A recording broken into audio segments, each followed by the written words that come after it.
con el seminario de controles electrónicos para motores Detroit.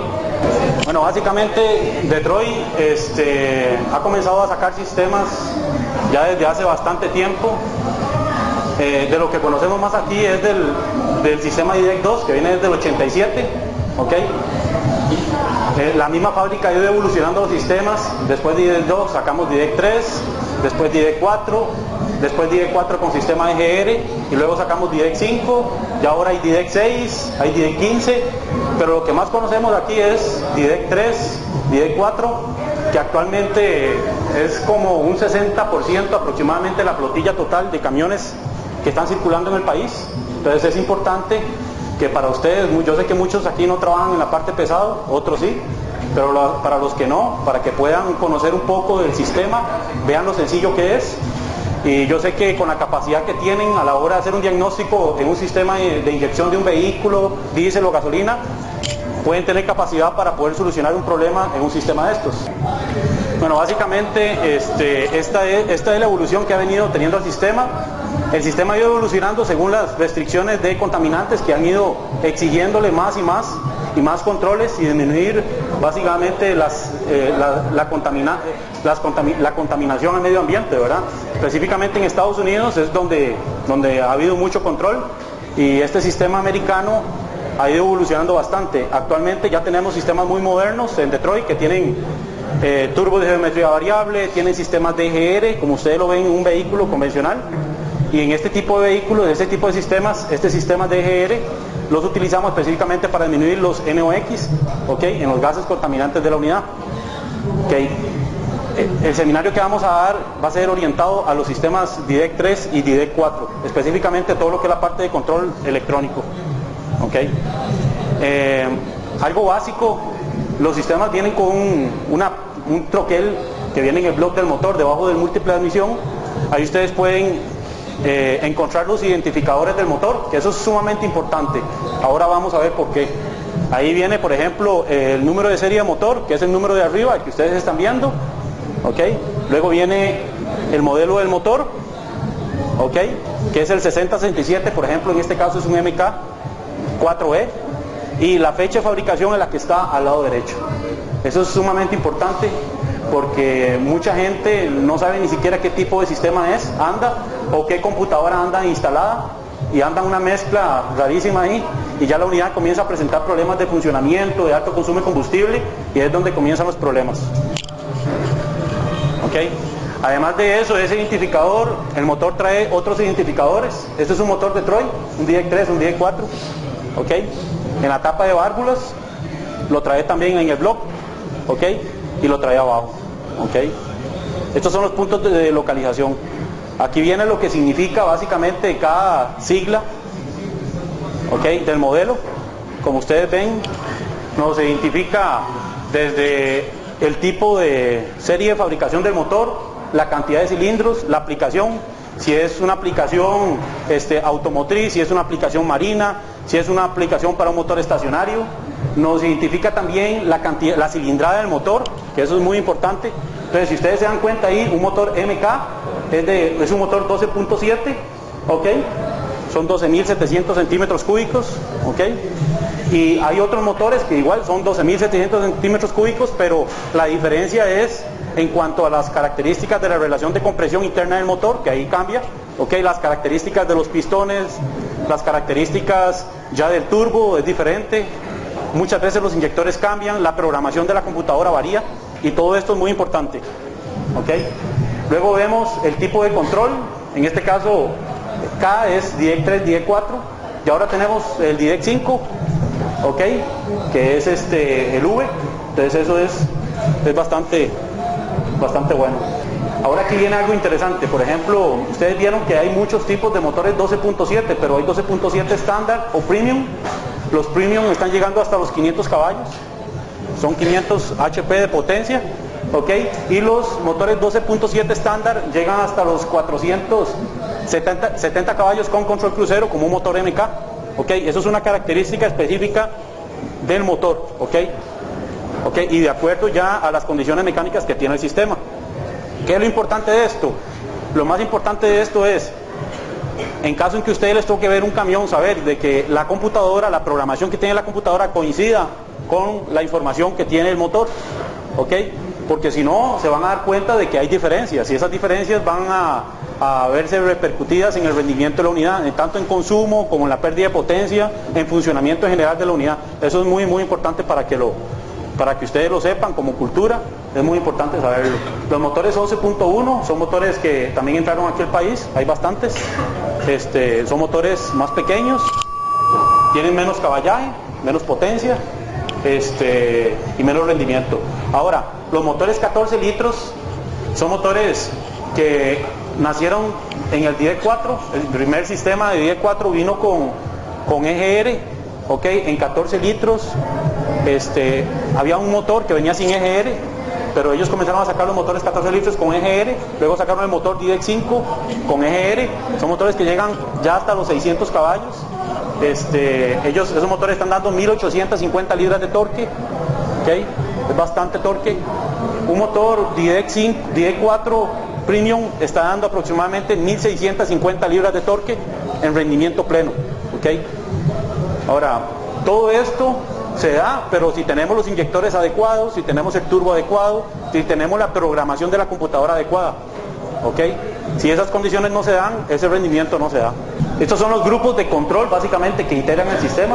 Aquí lo estamos viendo. Tenemos la computadora, los inyectores, tenemos los sensores del motor, los sensores de carrocería también, ¿verdad?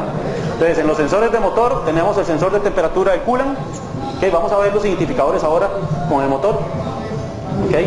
Bueno, primero aquí tenemos la ubicación de la computadora, del motor. Ese es el motor, entonces ahí tenemos la ubicación de la computadora, donde va puesta la computadora. Actualmente hay muchos problemas porque la gente tiende a abrir la computadora. Entonces, cuando ya le detectan un problema al sistema y creen que el problema de la computadora, lo que hacen es abrirla. ¿Ok? Esa computadora, si ustedes se dan cuenta, en la parte de arriba donde está la computadora, normalmente ahí hay un filtro, que es el filtro de aceite. Normalmente hay muchos derrames de aceite y líquidos, entonces eso produce la computadora, si ustedes la abren y no se genera un buen sellado, ¿ok? Con un silicón especial que se usa de fábrica, ¿ok? Y con pruebas de sellado que fábrica determina para la computadora, eso produce que entre aceite adentro de la computadora y entra humedad, ¿ok? Entonces eso repercute en el rendimiento de la unidad y comienzan a tener problemas. Para que sepan, por ejemplo, el silicón que usa esa computadora es un silicón especial. Es un silicón sin ácido acético para que no se oxide internamente los componentes, no se puede usar cualquier silicón, ¿ok? Después esa computadora, para verificar el sellado, se le hacen pruebas de succión y de presión internamente. Ella tiene un conector que manda a fábrica para hacer esas pruebas, ¿ok? Con una herramienta especial para poder certificar de que la computadora se fue bien sellada. Eso lo hace fábrica, ¿ok? Entonces, para que ustedes vean de que no es nada más de llegar y abrirla y ponerle ahí cualquier silicón. Bueno, básicamente la computadora se encarga de recibir toda la información de todos los sensores, ¿ok? Para buscar la optimización del rendimiento de consumo de combustible. Con esto logramos obtener un mejor rendimiento de los motores, que sean más eficientes, controlar el consumo de combustible por viaje o total que nos está dando la flotilla. Este tipo de sistemas tienen todas esas particularidades. No es como un carro, que el carro te da el diagnóstico únicamente de los sensores y usted llega, escanea y puedes ver los códigos activos, los códigos inactivos, o sino que este tipo de sistemas van a la función específica, a una unidad de trabajo, ¿okay? Que ocupamos estar controlando el rendimiento de consumo de combustible diariamente y saber de que la unidad nos está dejando plata, básicamente, que la unidad no nos está gastando más combustible de lo indebido. Entonces este tipo de sistemas tienen un control, ¿okay? Interno, que están calculando constantemente el consumo de combustible, ¿okay? Para esto la unidad tiene que estar bien calibrada, ¿okay? Entonces, además de la programación está la calibración. ¿Qué es la calibración? Que la computadora tiene que tener programado el tipo de llantas que tiene el camión, el tipo de diferenciales que tiene la unidad, el tipo de transmisión que tiene, ¿ok? Ella tiene que saber cuál es la relación del último cambio con respecto al tipo de transmisión que anda, tiene que saber todas las condiciones del sistema para poder calcular adecuadamente la cantidad de combustible, ¿ok? Además de eso, este sistema tiene compensadores, ¿ok? Compensadores, tiene unos sensores de temperatura de combustible que ellos están compensando la evaporación que se da en el sistema, ¿ok? Y esa compensación nos influye en el cálculo de consumo de combustible que la unidad usa. Entonces toda esa información ella la usa para darnos, digamos, los datos específicos de consumo. En lo que son flotillas muy grandes tienen controles estrictos por cada unidad, ¿ok? Y con esos controles llevan el control específico de rendimiento que tiene cada una de las unidades diariamente, ¿ok? Entonces, para que ustedes sepan cómo trabaja la unidad. ¿Ok? Esto es una computadora, para que ustedes la vean, la conozcan. Entonces, esto es una computadora de un motor DD4, ¿ok?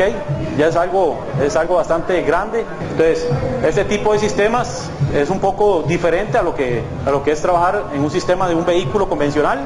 Pero lo último es una caja negra.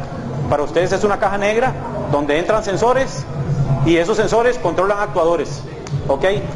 Es un sistema de combustión común y silvestre. Ustedes tienen un sensor de posición del acelerador, un sensor de presión de turbo, sensores de compensación, sensores de temperatura. Ahora todo eso lo vamos a ver para que ustedes vean.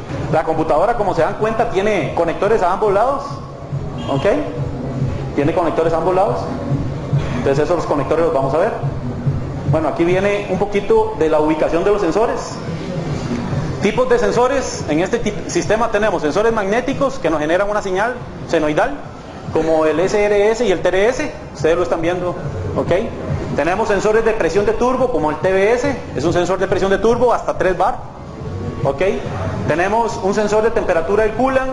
Tenemos sensores de temperatura del aire, sensor de temperatura de combustible, sensor de temperatura de aceite, sensor de presión de aceite, ¿ok?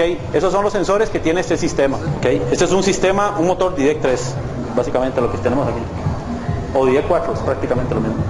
Además de eso, la computadora recibe información de los sensores de carrocería, ¿ok? ¿Qué tenemos ahí? Un sensor de velocidad, ¿ok? Tenemos un sensor de posición del acelerador, como el TPS que ustedes conocen, es la misma cosa. Ahora vamos a ver cómo funciona, ¿ok? Y cómo lo pueden diagnosticar. Tenemos un sensor de nivel de coolant. Al fabricante, además de preocuparse porque el usuario calcule el consumo de combustible, le da las herramientas al usuario para poder limitar la seguridad del motor.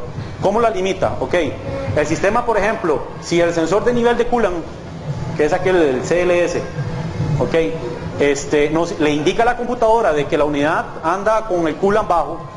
Entonces, normalmente en un vehículo lo que hace es que le da la luz al usuario y si el usuario quiere seguir manejando, se funde el carro. En este tipo de unidades, como son unidades que para el transportista es una inversión fuerte, entonces el fabricante determina la opción en la computadora para poder programar usted niveles de seguridad. Entonces usted puede programar de que el sistema le avise únicamente que te prenda una luz de diagnóstico, o que le avise y que te limite la potencia de la unidad, o que le avise y que la unidad se apague. Eso lo puede hacer con el sensor de nivel de coolant, lo puede hacer con el sensor de velocidad de desplazamiento, lo puede hacer también con el sensor de presión de aceite, ¿ok? Y todos esos sensores se pueden programar de acuerdo a lo que uno quiera y de acuerdo a lo que usted necesite, ¿ok? Dependiendo del chofer que esté puesto al frente del volante.